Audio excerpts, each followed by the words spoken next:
Most of the following program is not suitable for small children and is recommended only for those aged 12 or over. Parental guidance may be required.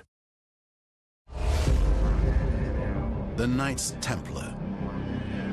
A secret brotherhood, born in the throes of the Middle Ages, only to vanish after 2 centuries in existence.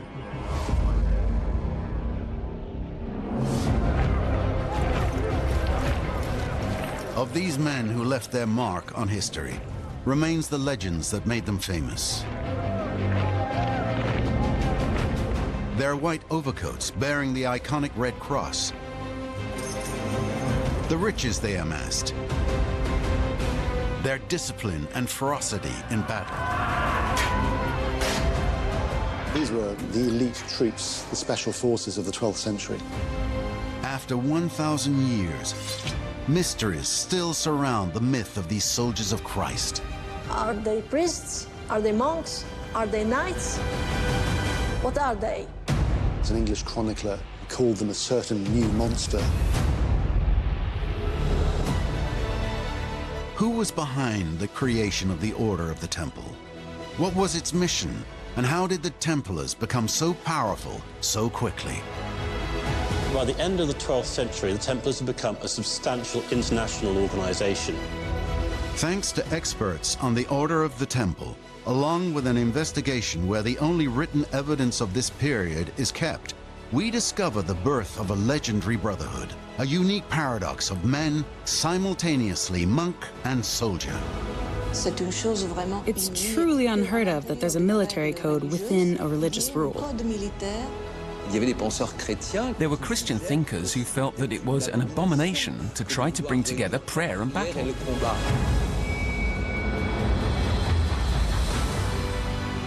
From the arid lands of the East to the royal courts of France and England, discover the rise of the first Templars.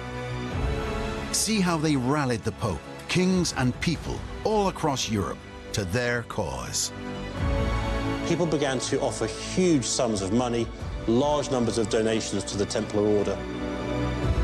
The County of Champagne, Burgundy, Ile-de-France saw the birth of networks of Templar houses and commanderies every 30 to 40 kilometers. This was completely unprecedented to become that powerful that quickly. This is the story of the birth of the Knights Templar, a handful of men who transformed a simple brotherhood of soldiers into a religious order prepared to reign over Europe.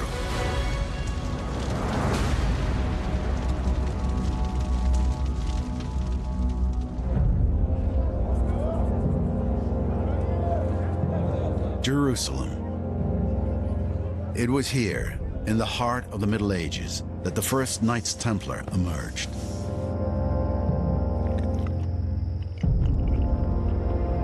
At the time, only a handful of knights, nearly destitute. But all are of great piety and have been trained in combat. Sworn to dedicate their lives to a new cause, the protection of the Holy Land and of the Christian pilgrims who come there to worship.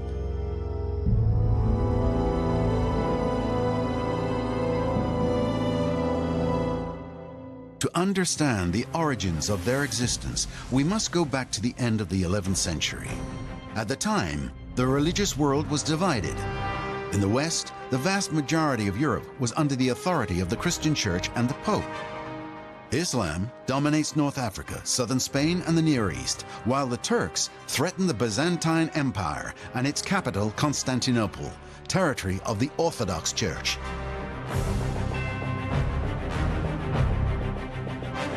With Pope Urban II's call to action, the First Crusade witnessed thousands of Christians marching across Europe to reconquer the Holy Land. After 3 years of violent fighting, these crusaders reclaimed many possessions, in particular, the city of Jerusalem, where Jesus Christ was crucified and where his tomb lies. They got to Jerusalem in the summer of 1099 and camped outside the city walls for about a month, laid siege to Jerusalem, and once they finally breached the city walls in July, there was a bloodbath. It was said that, blood was running, knee-deep. This could be a medieval exaggeration. I mean, medieval chronicles are prone to exaggerate the scale of carnage, but it was pretty bad. Muslims were slaughtered. The First Crusade gave birth to the Crusader states, the County of Edessa, the Principality of Antioch, the County of Tripoli, and the Kingdom of Jerusalem.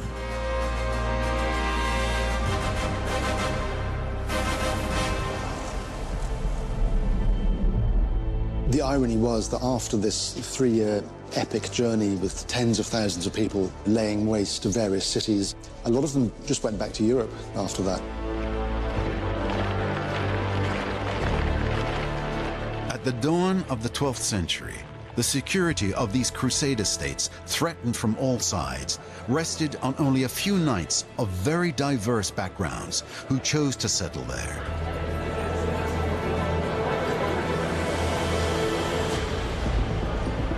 The challenge facing those who remain in the East after the First Crusade is to try and turn their fairly small territorial gains into permanent territories that can last in the long term.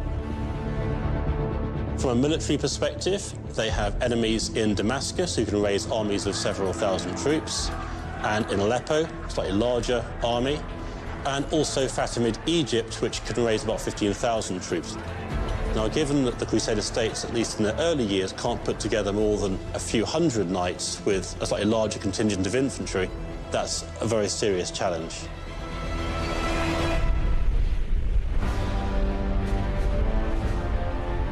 In Jerusalem, Christian pilgrimage is on the rise and is organized by the authorities of the Holy City, the King of Jerusalem, the Latin Patriarch at the head of the Church, and the canons of the Holy Sepulchre, which govern religious life in the city. The Holy Sepulchre is the church that is located at the site of both the crucifixion and the burial of Christ. It's a church that attracted Christian veneration early on, and therefore it's the Holy Sepulchre which happens to be the main church of Jerusalem. And therefore it's around the Holy Sepulchre, the Patriarch and the canons, that the Church of the East is really structured.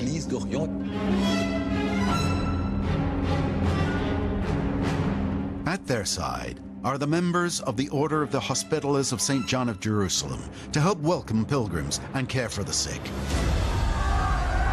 But guaranteeing their safety is becoming increasingly difficult. Pilgrims arriving in Jerusalem were under constant threat of guerrilla raids from ambushes. So all pilgrims arriving in Jerusalem could be attacked in the vicinity or near the Holy City. The outskirts of this Holy Land were by no means safe.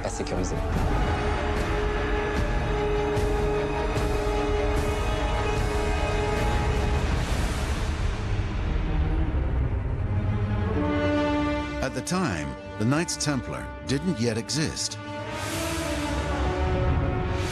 The soldiers charged with the safety of the pilgrims were called the Milites Sancti Sepulchri, the Knights of the Holy Sepulchre.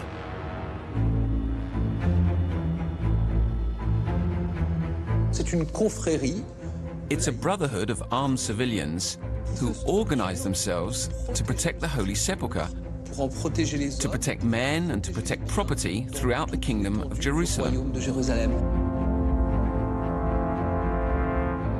The Milites Sancti Sepulchri are neither part of the canonical order of the Holy Sepulchre nor of the Hospitaller Order of St. John of Jerusalem. It could be said that the Milites Sancti Sepulchri, who are committed to protecting pilgrims, to protecting canons, to defending, if need be, those areas which may be insecure,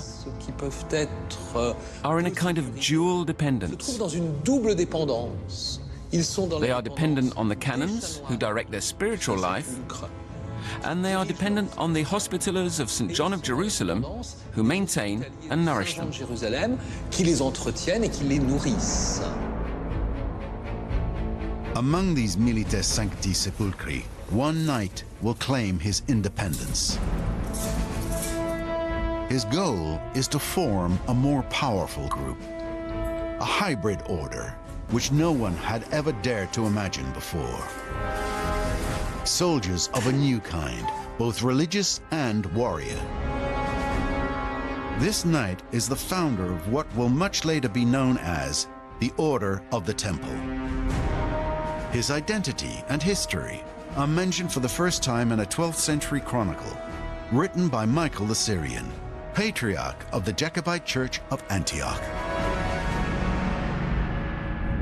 At the beginning of the reign of Baldwin II, a Frenchman came from Rome to Jerusalem to pray. He had made a vow not to return to his own country, but to become a monk after having helped the king in the war for 3 years. Along with the 30 knights who accompanied him, he would spend the rest of his life in Jerusalem.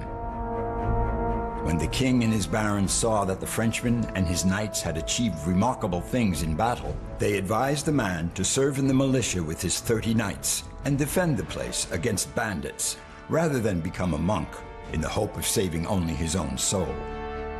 Now this man, whose name was Hugh de Pin, accepted this counsel, and the 30 knights who accompanied him joined and united with him.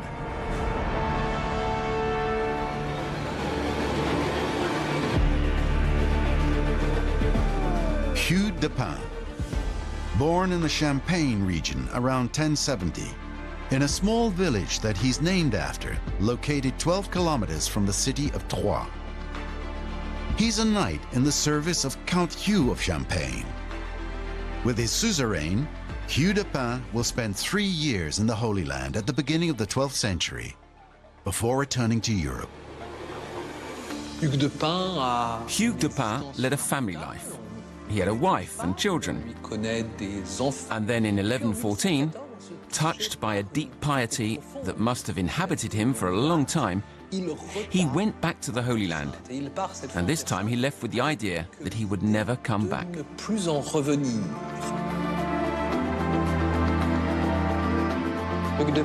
Hugh de Pin is a military strategist, a defender of the Holy Land. He truly experienced what Jerusalem was, and it must have been a revelation for him. In Jerusalem, one could not be a knight like any other. One could only be a knight turned towards God, towards the service of Christ. So this idea must have germinated when he arrived in Jerusalem. Over several years, Hugh de Pin refined his project. And in 1119, one event will change his destiny.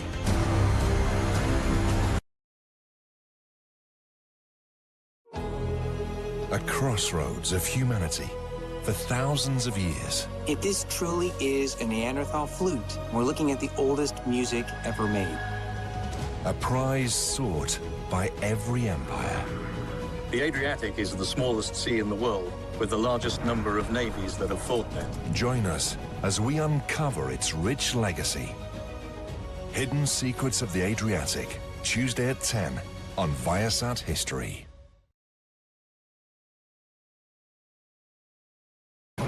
Descoperă patria de oriunde, platforma digitală Patria Bank. Aplică online pentru cardul de credit cu până la 18 rate fără dobândă, creditul de nevoi personale cu aprobare rapidă, depozitul în lei pe 13 luni cu 7,31% dobândă totală. Alege Patria de oriunde, online sau în sucursale, pentru toate planurile tale.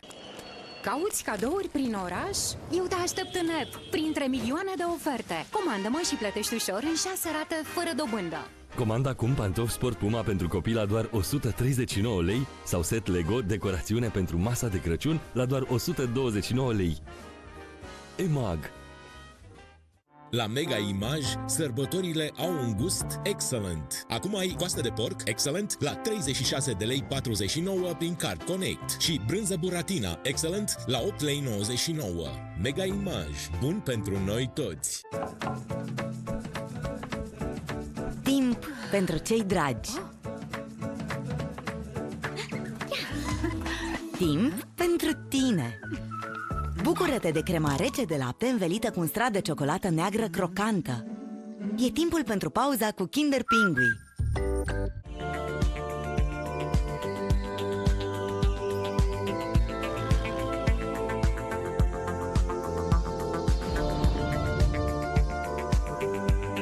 Number 5 is the answer. Chanel. Descoperă un nou mod delicios de a lua o pauză cu tabletele de ciocolată KitKat. Arome irezistibile și ciocolată fină cu aspect marmorat. Noua experiență KitKat. Have a break, have a KitKat. Acum și Carbocid Duo, cu acțiune dublă împotriva disconfortului abdominal. Simeticona dezintegrează bunele de gaz intestinal, iar cărbunele activ ajută la absorpție. Lasă momentele speciale să fie speciale. De sărbători, dă glas inimii tale cu Raffaello, o migdală învelită într-o cremă delicată cu fulgi ușori de cocos. Raffaello, mai presus de cuvinte. Cum ar fi dacă încetinirea semnelor îmbătrânirii pielii ar fi posibilă? Crema Aven Hialuron Activ B3 corectează ridurile, acționând asupra senescenței celulare. O formulă concentrată în niacinamidă și acid hialuronic. Ridurile sunt corectate. Pielea este mai netedă de la prima aplicare. Hialuron Activ B3, laborator dermatologic Aven, disponibil în farmacii. Corpul se poate opune scăderii în greutate, iar pentru a reuși să slăbești, ai nevoie să-ți readuci corpul în echipa ta. Nu ține mereu doar de tine, pentru că obezitatea e o boală cronică și s-ar putea să ai de-a face cu rezistență biologică la scăderea în greutate. Întreabă-ți medicul despre cum poți trata obezitatea. La SMIC, magia Crăciunului transformă dorințele în darurile visate, indiferent de vârstă. SMIC pentru toți, de Crăciun la super prețuri.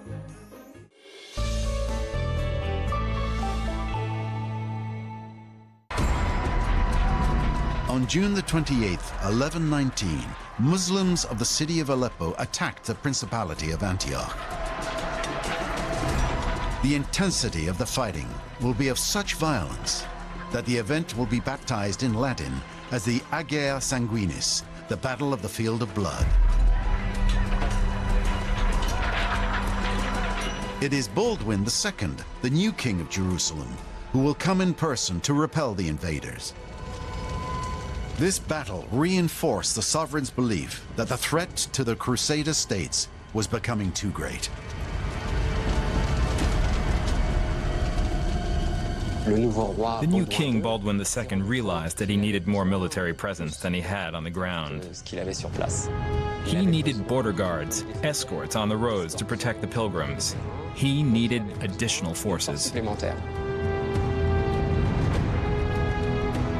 It was on January the 16th, 1120, in the small city of Nablus, north of Jerusalem, that a council was to take place that would change the course of history.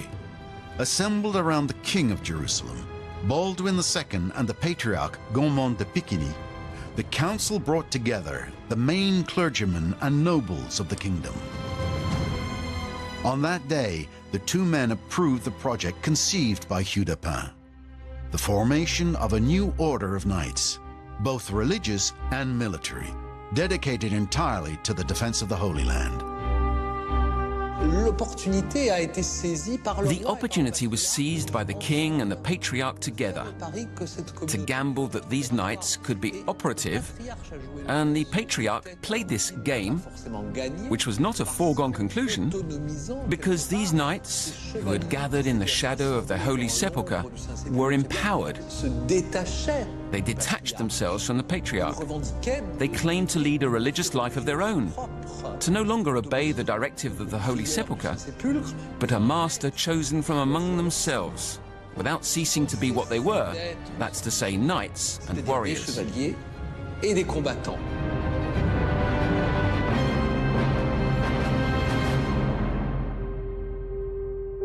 It is King Baldwin II himself who will offer the members of this new order of chivalry a place to settle. This place is mentioned in another manuscript written by William of Tyre, known for being the first historian of the Crusades. Over the course of the same year, some noble knights devoted themselves to the service of Christ and professed to live forever in chastity, obedience, and poverty. As they had neither church nor fixed residence, the king granted them accommodations in his palace, which was located near the temple of the Lord.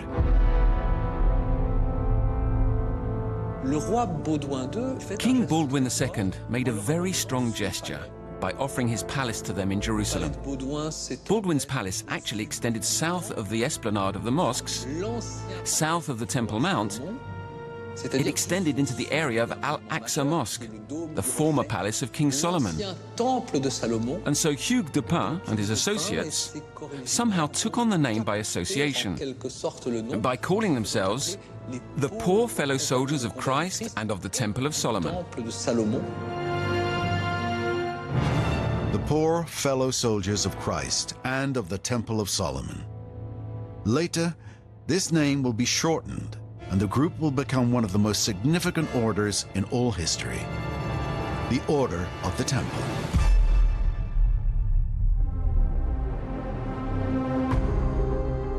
Faced with the ongoing conflicts in the Holy Land, the members of this new brotherhood must now find a way to grow. The Templars in the 1120s, if they were going to expand, what they really needed was troops, high-quality recruits, money, and land in Western Europe that would supply them with the resources they need to carry on their vocation. Hugh de Pin decides to return to Europe to embark on a vast recruitment and fundraising operation. He went from country to country, France, Champagne, Flanders, England, to try to recruit and promote his project. As an agent seeking crusaders for the King of Jerusalem, he went into all the major courts of Western Europe. People began to get curious about who he was, what his order was trying to achieve, and when they found out, they were immensely impressed and began to offer huge sums of money, large numbers of donations to the Templar Order, so much so that it became very, very wealthy very, very quickly. But Hugh de Pin and the founders of the Order of the Temple know that to bring more men and money to the Holy Land, they need to be recognized by the highest authorities of the time.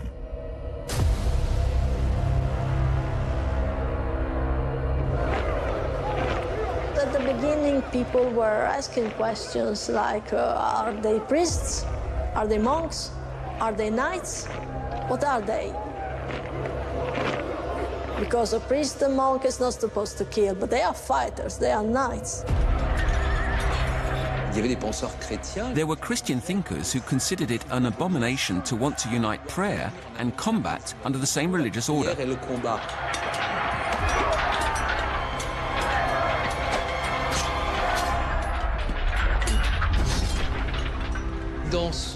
In his desire to consolidate the community, to transform it into an order, Hugues de Pin had to obtain the permission of the Roman Church and therefore of the Pope.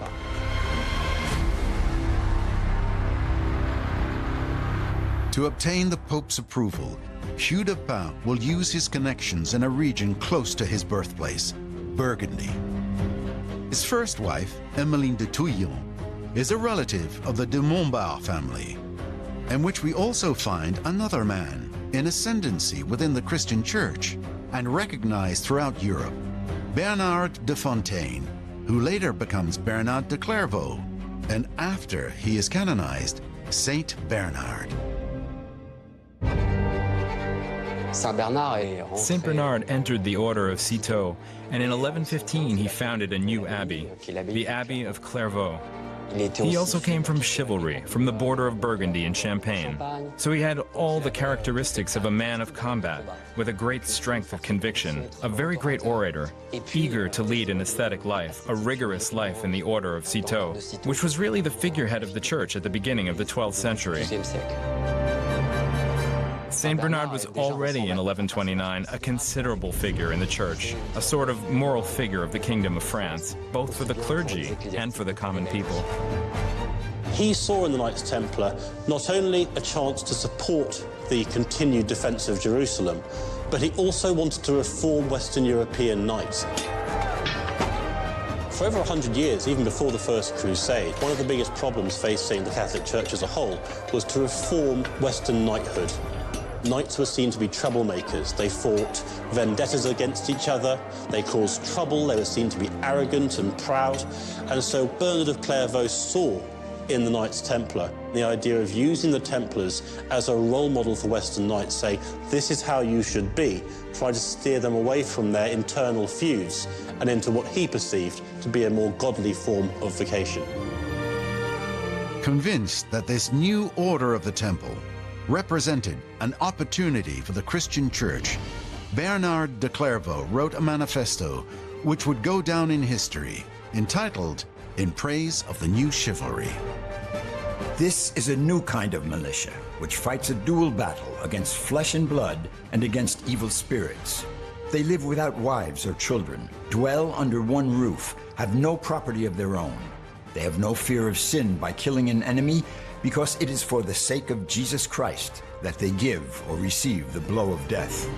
They are more gentle than lambs and fiercer than lions, so much so that we do not know whether to call them monks or soldiers.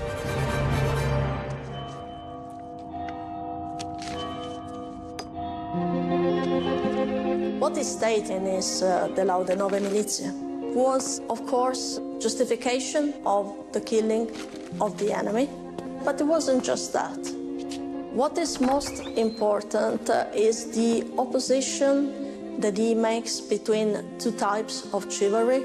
The profane chivalry, where the knights are rich or seek after richness and fight for it and love the beautiful dresses, the beautiful horses, and another kind of new chivalry.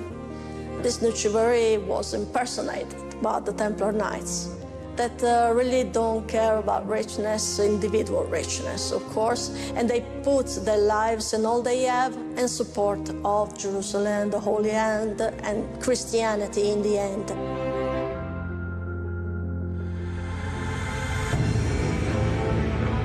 On January the 13th, 1129, the authorities of the Christian Church, under the direction of Bernard de Clairvaux, organized the Council of Troyes, bringing together a representative of the Pope, members of the clergy, nobles and representatives of the Order of the Temple. During this council, the very first rule of the Temple was enacted and put down in writing. Today, only 10 original copies remain in the world. Among them is this work, written in Old French and kept in the National Library of France. The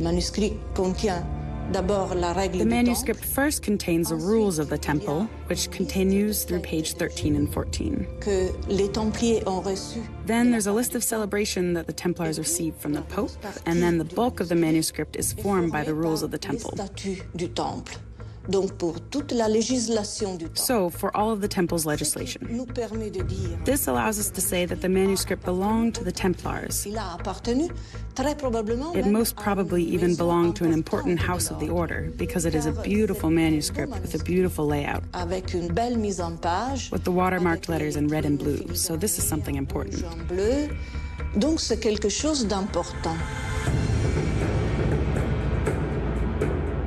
In the beginning of the book, we find the names of those who participated in the council. The first is perhaps the most important, Cardinal Matthew of Albano, a representative of the Pope.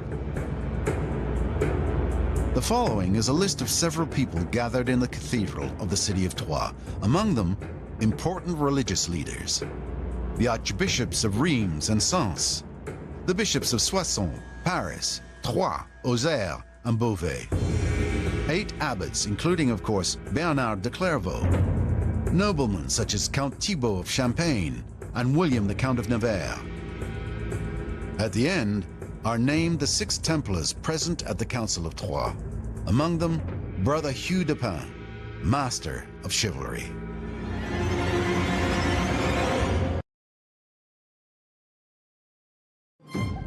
On October the 1st, the world learns the name Jack the Ripper. A murder was always guaranteed to make the front page. Read all about it! We've sold out. This was a license for them to print money. But what happened when the truth wasn't enough? Once they make this decision, there is no way back from that. Discover the truth and the lies that built a legend. Jack the Ripper, Written in Blood, Monday at 10 on Viasat History.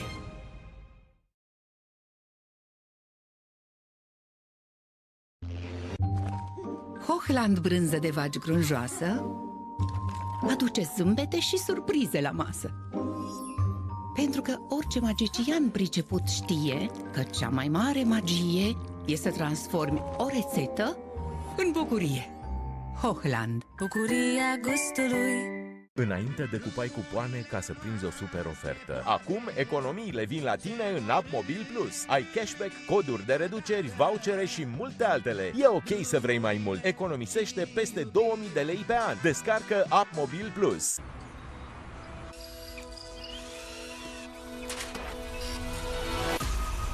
Și tu faci zgomot? Așa mi-au zis și mie. Unde alții aud un zgomot? Tu auzi o melodie?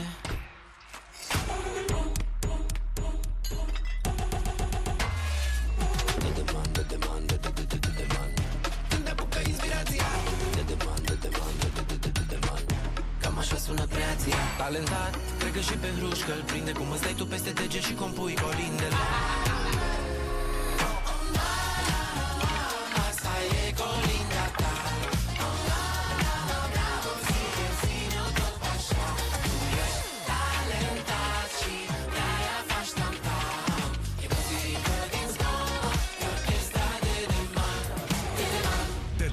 Dedicat planurilor tale.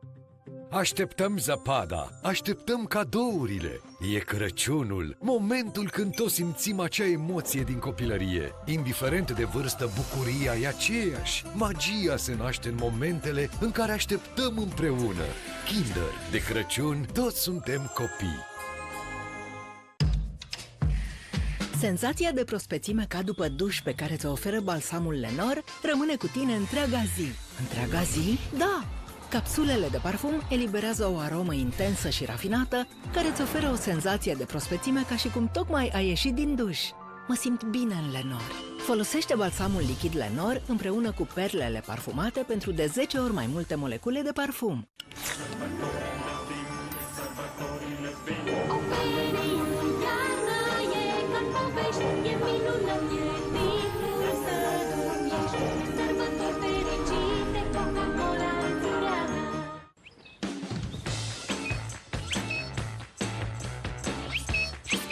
Crispy, peste tot în jur, ascultă-ți poftele!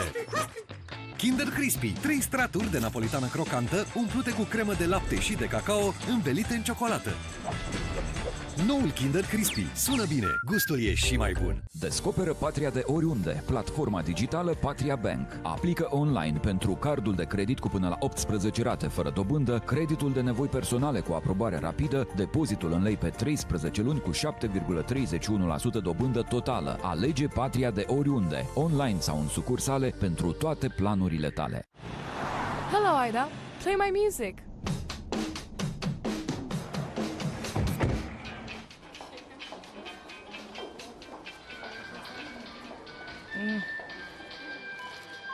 Aveți nevoie de niște rock and roll. Alex? Tu Ai fost tare. Mulțumesc. un nou rockstar în oraș, noul T-Roc, acum în showroom-urile Volkswagen. Volkswagen. Nu te opri doar la câștig